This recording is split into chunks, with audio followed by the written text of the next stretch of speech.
Good morning बच्चों। हमने जोड़ घटाव गुणा भाग कर जोड़ घटाव गुणा तक कर लिए थे, है ना।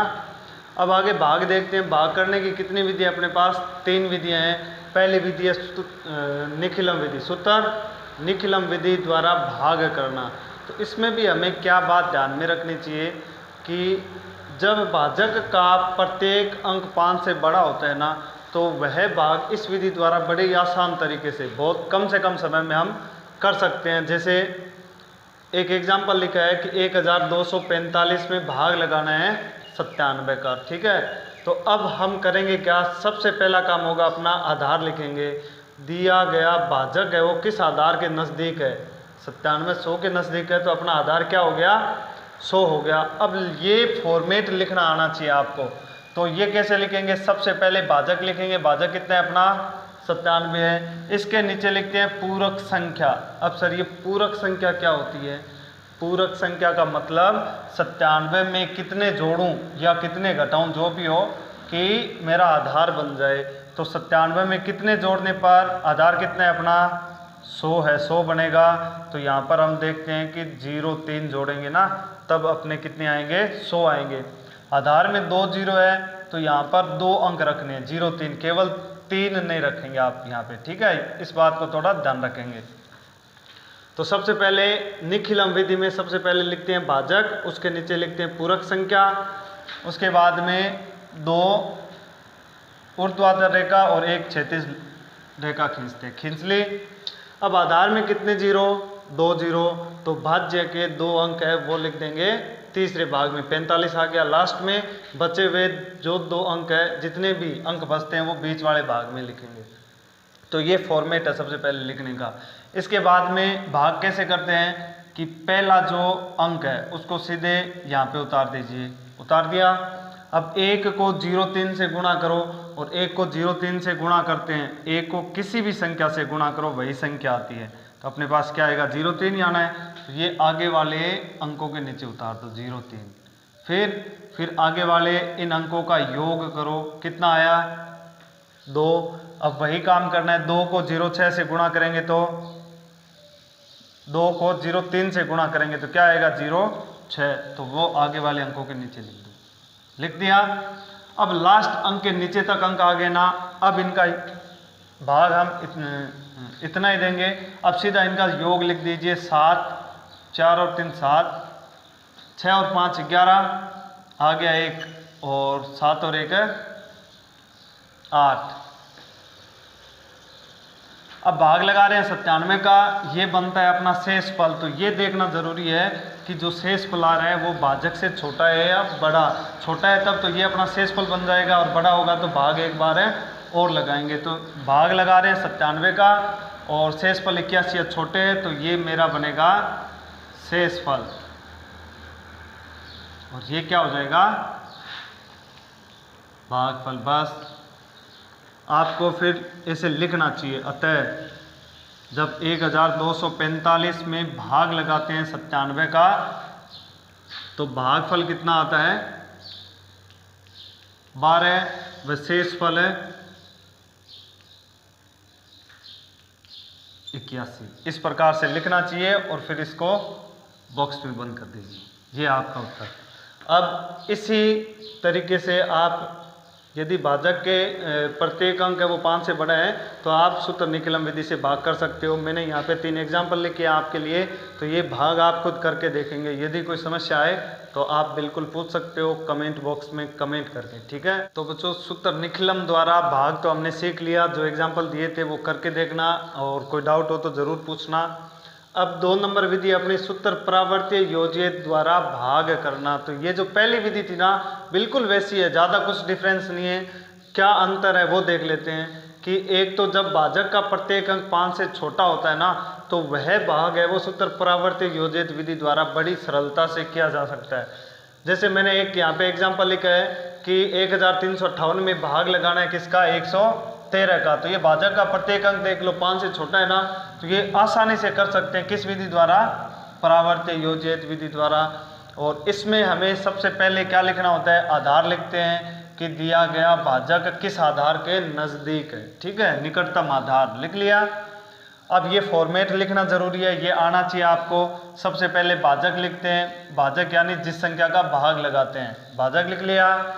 अब विचलन लिखते हैं कि ये भाजक इस आधार से कितना छोटा या कितना बड़ा है, तो विचलन आएगा प्लस के 13।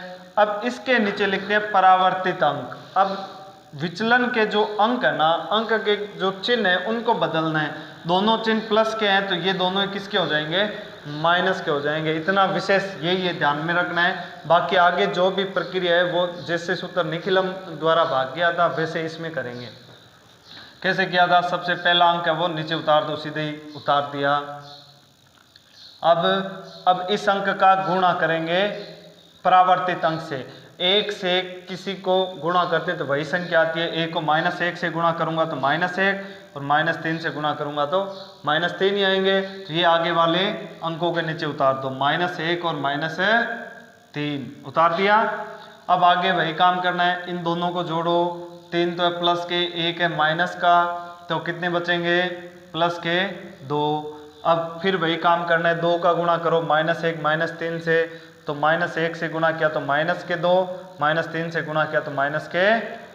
आगे वाले अंकों के नीचे उतार दो, -2 और -6।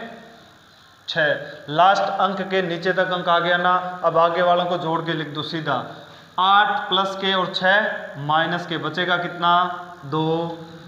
3 और 2 5 हो गए माइनस के, और 5 ये प्लस के, तो बचेगा क्या, 0।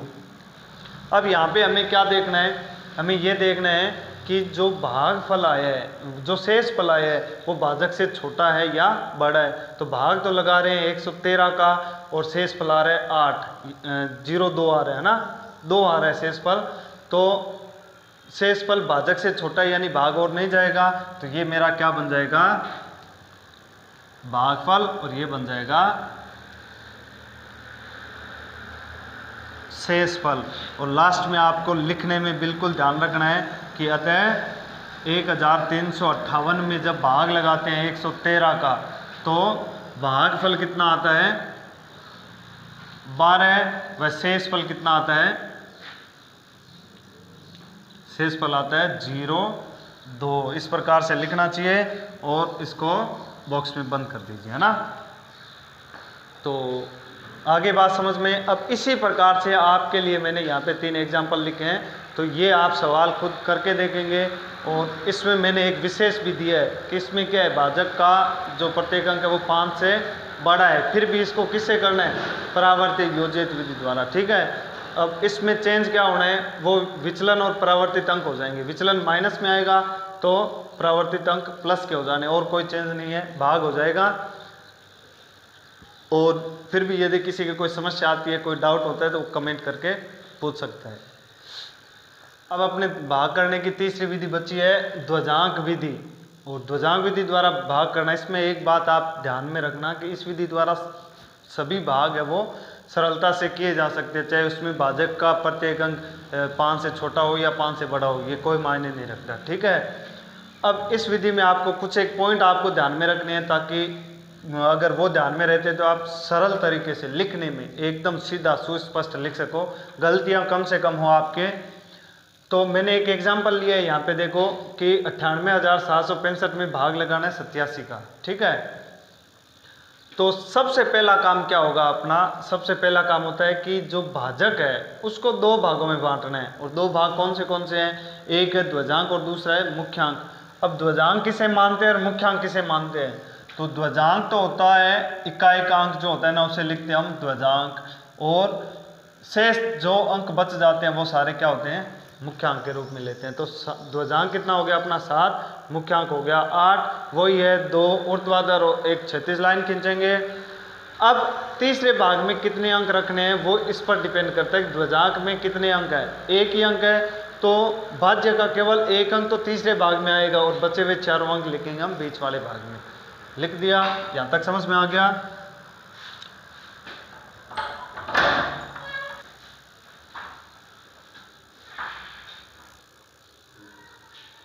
इसके बाद में आपको एक छोटा सा फॉर्मूला ध्यान में रखना है, वो है संशोधित भाज्य बराबर नया भाज्य माइनस भागफल अंक गुणा ध्वजांक। जैसे ही अपने पास में नया भाज्य आएगा तो अपना सबसे पहला काम रहेगा संशोधित भाज्य ज्ञात करेंगे, ठीक है। और इसमें भी हमें ध्यान ये रखना है कि संशोधित भाज्य कभी भी ऋणात्मक नहीं होगा, माइनस की संख्या नहीं आएगी, ठीक है। तो हम काम शुरू करते हैं। देखो कि सबसे पहले 8 का भाग लगाएंगे किसमें, 9 में। तो लिखना कैसे है, 9 में भाग लगा रहे हैं किसका, 8 का, तो मैं लिखूंगा 9 बराबर 8। अब 8 का भाग जाएगा कितनी बार, एक बार। 8 गुणा 1 8, शेषफल कितना बच गया, 1। इस प्रकार से लिखेंगे। तो भाग गया एक बार, शेषफल बचा 1। जो शेषफल बचता है वो आगे वाले अंक से पहले लिखेंगे। आगे वाले अंक से पहले लिखते हैं, अपने पास में नया भाज्य बन जाता है। और जैसे नया भाज्य बनेगा तो हम क्या ज्ञात करेंगे, संशोधित भाज्य। चलो ज्ञात करते हैं। संशोधित भाज्य बराबर, सूत्र एक बार लिखा हुआ है, बार बार लिखने की आवश्यकता नहीं है। नया भाज्य कितना है अपना 18 माइनस भागफल अंक कितना है 1 गुणा ध्वजांक कितना है 7। पहले क्या करेंगे, गुणा करेंगे। 7 गुणा 1 7, 18 में से 7 घटाओ 11। अब संशोधित भाज्य कितना है 11 है, तो 11 में भाग लगाएंगे किसका, 8 का। तो मैं वैसे लिखूंगा 11 बराबर 8। अब भाग कितनी बार जाएगा, भाग एक बार ही जाएगा। 8 गुणा 1 8, शेषफल कितना बचेगा, 8 और 3 11। तो भागफल तो यहाँ पे लिखेंगे, जो शेषफल बचा हुआ है वो आगे वाले अंक से पहले। और लिखते ही अपने पास में क्या आ गया, फिर से नया भाज्य आ गया। और नया भाज्य आते ही फिर से हम क्या ज्ञात करेंगे, संशोधित भाज्य। चलो ज्ञात कर लेते हैं। संशोधित भाज्य बराबर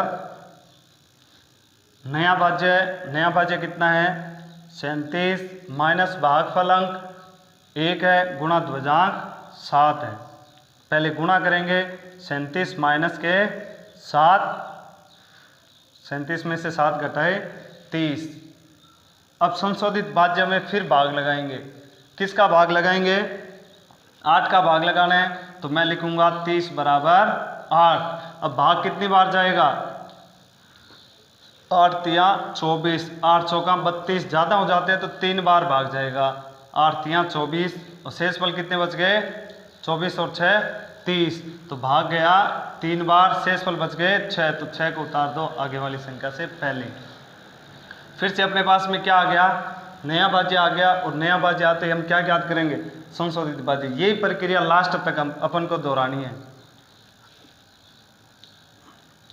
फिर से संशोधित भाज्य बराबर नया भाज्य माइनस भागफल अंक कितना है 3 गुणा ध्वजांक कितना है अपना 7। 66 माइनस 7 या 21, 6 में से 1 घटाया 5, 6 में से 2 घटाए 4। अब संशोधित भाज्य कितना आया 45। तो 45 में भाग लगाएंगे किसका, मुख्यांक का। 45 में भाग लगाना है 8 का, तो लिखूंगा 45 बराबर 8। अब भाग जाएगा कितनी बार, 8 × 5 40, बचे कितने 5। तो भागफल आ गया अपना 5, शेषफल बच गए 5, वो आगे वाले अंक से पहले लिख दो, है ना। फिर से क्या बन गया, नया भाज्य। और नया भाज्य बनते ही संशोधित भाज्य ज्ञात करेंगे। तो संशोधित भाज्य बराबर नया भाज्य माइनस भागफल अंक कितना है 5 गुणा ध्वजांक 55 माइनस 7 × 35 और 5 में से 5 घटाए 0, 5 में से 3 घटाए 2। तो अब संशोधित भाज्य कितना है 20। आगे कोई अंक नहीं है तो अब भाग नहीं लगाएंगे, ये मेरा क्या बन जाएगा शेषफल बन जाएगा। और वैसे ही लास्ट में लिखना है आपको, अतः 98,765 में यदि मैं भाग लगाता हूँ 87 का, भागफल कितना आएगा 1135 और शेषफल कितना आता है 20 आता है। इसको बॉक्स में बंद कर दीजिए। इसी प्रकार से चाहे कौन सा ही भाग हो, ध्वजांक विधि द्वारा सभी भाग है वो इसी तरीके से किए जा सकते हैं। तो ध्वजांक विधि द्वारा कोई भी भाग किया जा सकता है। आपके लिए ये 3 एग्जाम्पल है जो आप करके देखेंगे, खुद हाथ से करके देखना। यदि कोई समस्या आती है, कोई डाउट रहता है, नहीं होता है तो आप कमेंट करके पूछ लेना। यदि हाथ से काम करोगे तो ही सीखोगे, है ना। तो हाथ से काम करना है, और यदि डाउट हो तो बिल्कुल आप पूछो।